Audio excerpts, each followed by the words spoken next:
नमो भगवते वासुदेवाय। हम सुन रहे हैं श्रीमद् भागवत सुधा सागर के चौथे स्कंद का 31वां अध्याय, जो कि इस स्कंद का आखिरी अध्याय भी है। इसका नाम है प्रचेताओं को श्री नारद जी का उपदेश और उनका परम पद लाभ। श्री मैत्री जी कहते हैं, विदुर जी, 10 लाख वर्ष बीत जाने पर जब प्रचेताओं को विवेक हुआ, तब उन्हें भगवान के वाक्यों की याद आई और वह अपनी भार्या मारीशा को पुत्र के पास छोड़कर तुरंत घर से निकल पड़े। वह पश्चिम दिशा में समुद्र के तट पर, जहाँ जांजलि मुनि ने सिद्धि प्राप्त की थी, जा पहुँचे और जिससे समस्त भूतों में एक ही आत्म तत्व विराजमान है, ऐसा ज्ञान होता है, उस आत्म विचार रूप ब्रह्म सत्र का संकल्प करके बैठ गए। उन्होंने प्राण, मन, वाणी और दृष्टि को वश में किया और तथा शरीर को नीचे स्थिर और सीधा रखते हुए आसन को जीतकर चित्त को विशुद्ध पर ब्रह्म में लीन कर लिया। ऐसी स्थिति में उन्हें देवता और असुर दोनों के ही वंदनीय श्री नारद जी ने देखा। नारद जी को आया देख सचेतागण खड़े हो गए और प्रणाम करके आदर सत्कार पूर्वक देश कालानुसार उनकी विधिवत पूजा की। तब नारद जी सुख पूर्वक बैठ गए। तब वह कहने लगे, सचेताओं ने कहा, देवऋषि, आपका स्वागत है। आज बड़े भाग्य से हमें आपका दर्शन हुआ। भ्रमण, सूर्य के समान आपका घूमना फिरना भी ज्ञानालोक से समस्त जीवों को अभय दान देने के लिए ही होता है। प्रभु भगवान शंकर और श्री विष्णु भगवान ने हमें जो उपदेश दिया था, उसे गृहस्थी में आसक्त रहने के कारण हम लोग प्राय भूल गए थे। अतः आप हमारे हृदयों में उस परमार्थ तत्व का साक्षात्कार करने वाले अध्यात्म ज्ञान को फिर प्रकाशित कर दीजिए, जिससे हम सुगमता से ही इस दुस्तर संसार सागर से पार हो जाएं। श्री मैत्री जी कहते हैं, भगवन्मय श्री नारद जी का चित्त सर्वदा भगवान श्री कृष्ण में ही लगा रहता है। वह प्रचेताओं के इस प्रकार पूछने पर उनसे कहने लगे। श्री नारद जी ने कहा, राजाओं, इस लोक में मनुष्य का वही जन्म, वही कर्म, वही आयु, वही मन और वही वाणी सफल है, जिसके द्वारा सर्वात्मा सर्वेश्वर श्री हरि का सेवन किया जाता है।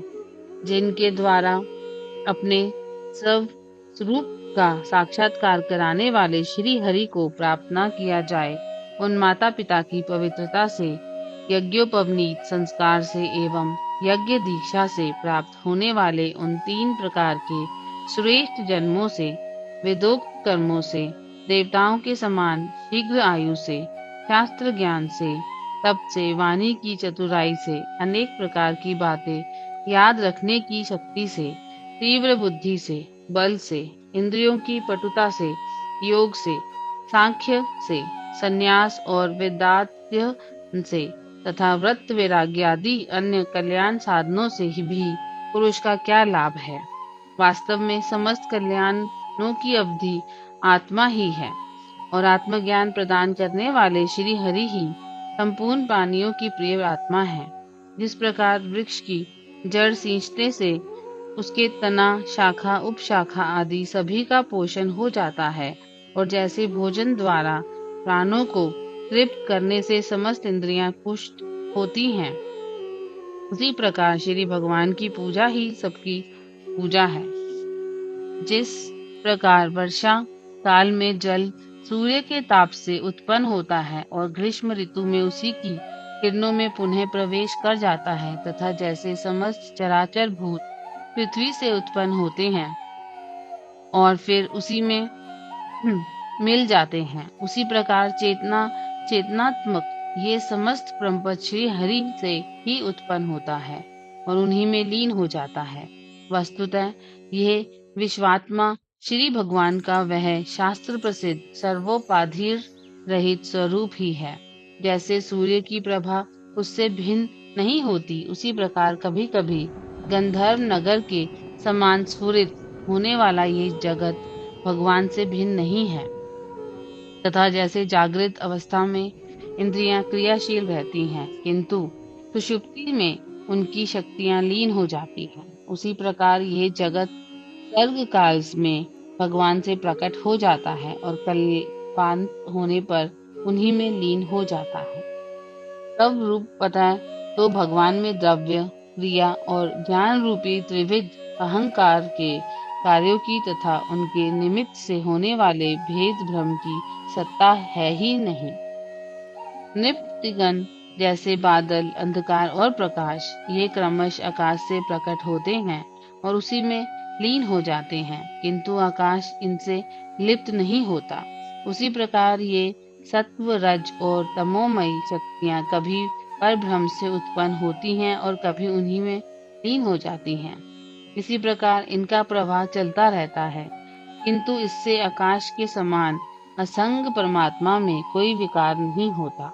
अतः तुम ब्रह्मादि समस्त लोकपालों के भी अधीश्वर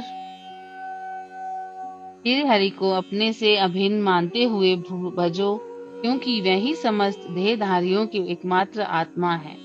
वह ही जगत के निमित्त कारण काल, उपादान कारण प्रधान और नियंता पुरुषोत्तम है, तथा अपनी काल शक्ति से वह ही इस गुणों के प्रवाह रूप प्रपंच का संहार कर रहे हैं। वह भक्त वत्सल भगवान समस्त जीवों पर दया करने से, जो कुछ मिल जाए उसी में संतुष्ट रहने से तथा समस्त इंद्रियों को विषयों से निर्वृत्त करके शांत करने से शीघ्र ही प्रसन्न हो जाते हैं। उत्तृष्णा आदि सब प्रकार की वासनाओं के निकल जाने से जिनका अंतकरण शुद्ध हो गया है, उन संतों के हृदय में उनके निरंतर बढ़ते हुए चिंतन से खिंचकर अविनाशी श्री हरि आ जाते हैं और अपनी भक्ता दीनता को चरितार्थ करते हुए हृदय काश की भांति वहां से हटते नहीं। भगवान तो अपने को ही सर्वस्व मानने वाले निर्धन पुरुषों पर ही प्रेम करते हैं, क्योंकि वह परम रसज्ञ हैं। उन अकिंचनों की अनन्या हेतु की भक्ति में कितना माधुर्य होता है, इसे प्रभु अच्छी तरह जानते हैं। जो लोग आपके शास्त्र ज्ञान, धन, कुल और कर्मों के मत से उन्मत्त होकर ऐसे निष्किंचन साधु जनों का तिरस्कार करते हैं, उन दुर्बुद्धियों की पूजा तो प्रभु स्वीकार ही नहीं करते। भगवान स्वरूपानंद से ही परिपूर्ण हैं।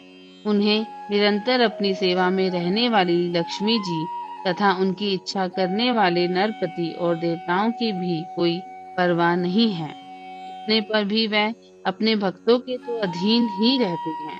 अहो, ऐसे करुणा सागर श्री हरि को कोई भी कृतज्ञ पुरुष थोड़ी देर के लिए भी कैसे छोड़ सकता है। श्री मैत्री जी कहते हैं, विदुर जी, भगवान नारद ने प्रचेताओं को इस उपदेश के साथ साथ और भी बहुत सी भगवत संबंधी बातें सुनाई। उसके पश्चात वह ब्रह्मलोक को चले गए। प्रचेतागण भी उनके मुख से संपूर्ण जगत के पाप रूपी मल को दूर करने वाले भगवत चरित्र सुनकर भगवान के चरण कमलों का ही चिंतन करने लगे और अंत में भगवत धाम को प्राप्त हुए। इस प्रकार आपने जो मुझसे श्री नारद जी और प्रचेताओं के भगवत कथा संबंधी संवाद के विषय में पूछा था, वह मैंने आपको सुना दिया। श्री सुखदेव जी कहते हैं, राजन, यहाँ तक स्वयंभू मुनु के पुत्र उत्तानपाद के वंश का वर्णन हुआ। अब प्रियव्रत के वंश का विवरण भी सुनो।